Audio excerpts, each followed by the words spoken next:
உலகப் பயணியின் புத்தகம். உயர்ந்த மனதின் ராஜ்யங்களும் தெய்வங்களும். காண்டோ 11 பெரிய மனதின் ராஜ்யங்கள் மற்றும் கடவுள்கள் பக்கம் 260. உழைப்பு சக்தியின் வரம்புகள் அங்கேயே நின்று போயின.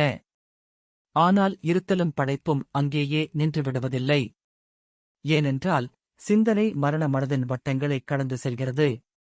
அது அதன் பூமிக்குரிய கருவியை விட பெரியது. மனதின் குறுகிய இடத்தில் அடைப்பட்ட தெய்வம் ஒவ்வொரு பக்கத்திலும் ஏதோ ஒரு பரந்த இடத்திற்கு தப்பிக்கிறது. அது முடிவிலியை நோக்கி ஒரு பாதை. அது ஆவியின் களத்தில் நித்தியமாக நகர்கிறது. தொலைதூர ஆன்மீக ஒளியை நோக்கி ஓடுபவர். ஆவியின் சக்தியின் குழந்தை மற்றும் வேலைக்காரன். ஆனால் மனமும் பெயரிடப்படாத ஒரு சிகரத்திலிருந்து பின்வாங்குகிறது. சிந்தனையின் பார்வைக்கு அப்பால் அவரது இருப்பு நீண்டுள்ளது.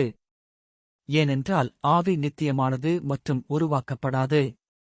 சிந்தனையால் அல்ல அதன் மகத்துவம் பிறந்தது. சிந்தனையால் அல்ல அதன் அறிவு வர முடியாது.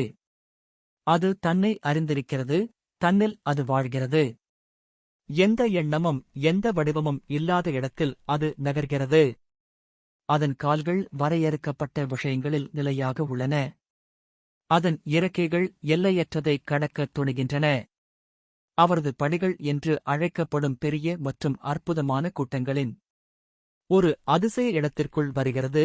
அங்கு சிந்தனைக்கு அப்பாற்பட்ட ஒரு பார்வையில் சாய்ந்து சிந்திக்க முடியாதவற்றிலிருந்து ஒரு உலகத்தை உருவாக்கியது. சிகரங்களில் கற்பனையால் மிதிக்க முடியாது, சளைக்காத பார்வையின் எல்லைகளில், நித்தியத்தின் நீலத்திரையின் கீழ், இலட்சிய மனதின் மகிமைகள் அறியப்பட்ட விஷயங்களின் எல்லைகளுக்கு அப்பால் நீட்டிக் காணப்பட்டன. நாம் இருக்கும் சிறியவற்றின் தோற்றம், நாம் இருக்க வேண்டிய முடிவில்லாதவற்றுடன் உள்ளுணர்வு, மனித வலிமை செயல்படுத்தும் அனைத்திற்கும் ஒரு தூண். புத்தகம் 2 உலகப் பயணியின் புத்தகம். காண்டோ 11 பெரிய மனதின் ராஜ்யங்கள் மற்றும் கடவுள்கள் பக்கம் 261. பூமியால் நம்பிக்கைகளை உருவாக்குபவர். அது நிறைவேறாத பிரபஞ்சத்திற்கு அப்பால் பரவுகிறது. அது கனவின் எல்லைகளுக்கு அப்பால் சிறகுகள் வீசுகிறது. அது வாழ்க்கையின் உயரத்தின் உச்சவரம்பை மீறுகிறது. சிந்தனையால் கட்டப்படாத ஒரு ஒளிரும் கோலத்தில் விழித்தெழுந்து, சர்வ அறிவுள்ள அபரிமிதங்களுக்கு ஆளாகி, அது நம் உலகில் அதன் பெரிய முடிசூட்டப்பட்ட தாக்கங்களைச் செலுத்துகிறது. மணிநேரங்களின் வேகத்தை விஞ்சும் அதன் வேகம். காலத்தின் வழியாக வெல்ல முடியாதபடி முன்னேறும் அதன் சக்தி. மனிதனுக்கும் கடவுளுக்கும் இடையிலான இடைவெளியை பாலம் செய்யும் அதன் வலிமை. அறியாமை மற்றும் மரணத்தை எதிர்த்துப் போராடும் அதன் ஒளிகள். அழகும் வலிமையும் கைகோர்த்துச் செல்லும்.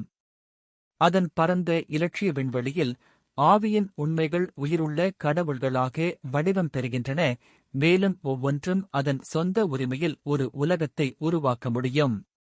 சந்தேகமும் பிழையும் தங்கள் சிதைவின் களங்கத்துடன் குறிக்க முடியாத காற்றில், சிந்தனையுடன் கூடிய தனியுரிமையுடன் தொடர்பு கொண்டு, ஒரு தெளிவான ஒளியில் பார்க்கும் ஒரு உண்மை, பார்வை தடுமாறாத அல்லது சிந்தனை அலையாத இடத்தில், நமது உலகின் அதிகப்படியான கண்ணீரிலிருந்து விடுபட்டு, அதன் ஒளிரும் படைப்புகளை கனவு காண்கிறது. மக்கள் நித்தியமாக இருக்கும் கருத்துக்களை பார்க்கிறார்கள்.